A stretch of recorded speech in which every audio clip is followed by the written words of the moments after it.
Assalamualaikum warahmatullahi wabarakatuh. Perkenalkan, nama saya Amelia Herlina NIM 2011-2010-05. Video ini saya buat dalam rangka untuk memenuhi tugas mata kuliah Biologi Sel. Dalam pembahasan video kali ini, kita akan membahas mengenai hipoksia. Apa sih hipoksia? Hipoksia merupakan suatu kondisi yang sangat berbahaya atau terbatasnya oksigen dalam jaringan untuk mempertahankan fungsi tubuh. Kekurangan oksigen juga dapat menyebabkan stres oksidatif apabila terjadi ketidakseimbangan prooksidan dan antioksidan. Yang selanjutnya, bagaimana proses hipoksia pada sel?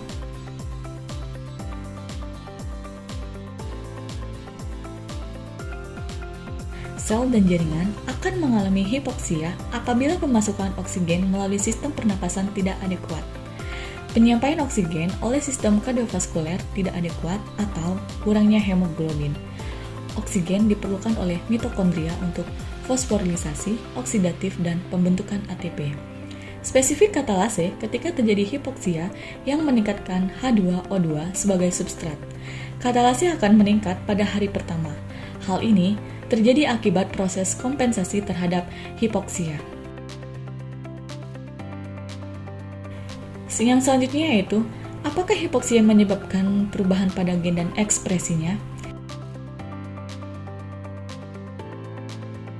Ya, hipoksia menyebabkan perubahan pada gen dan ekspresinya, dikarenakan adanya perubahan dalam bentuk morfologi, yaitu hilangnya struktur adesi dan perubahan motilitas. Kemudian, meningkatkan molekul kostimulator. Migrasi ke organ limfoid sekunder, yaitu limpa dan kelenjar getah bening. Mobilisasi molekul MHC2 dari dalam vesikel dan sitoplasma ke permukaan sel. Sekresi dari kemokin dan sitokin.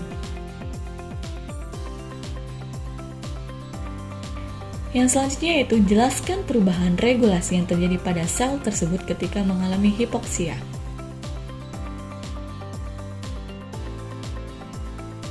Perubahan aktivitas spesifik katalase yang terjadi karena adanya paparan hipoksia sebagai prooksidan.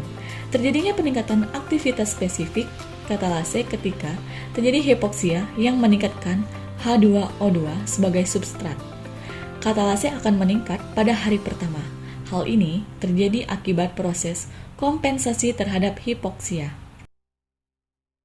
Yang kedua yaitu perubahan pada aktivitas MNSOD yang menyebabkan perubahan status redoks sel, yang pada akhirnya akan mempengaruhi ekspresi gen. Salah satu gen yang ekspresinya dipengaruhi oleh status redoks dalam sel adalah gen HIV1A. Dalam beberapa penelitian disebutkan bahwa MNSOD ini bermanfaat mengendalikan respon seluler terhadap hipoksia pada sel tumor, sehingga dapat dijadikan dasar sebagai terapi pendukung.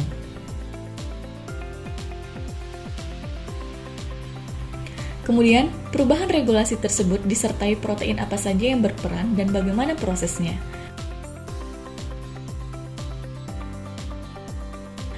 Perubahan regulasi pada protein reseptor yang menyebabkan protein tersebut menjadi tidak mampu bersosiasi dengan operator. Dengan tidak adanya inhibitor, maka promotor transkriptase menjadi tidak terhalang untuk melakukan inisiasi transkripsi dan terjadi ekspresi gen-gen pada operon laktosa. Mungkin itu saja yang bisa saya sampaikan. Lebih dan kurangnya saya mohon maaf. Saya akhiri. Wassalamualaikum warahmatullahi wabarakatuh. Terima kasih.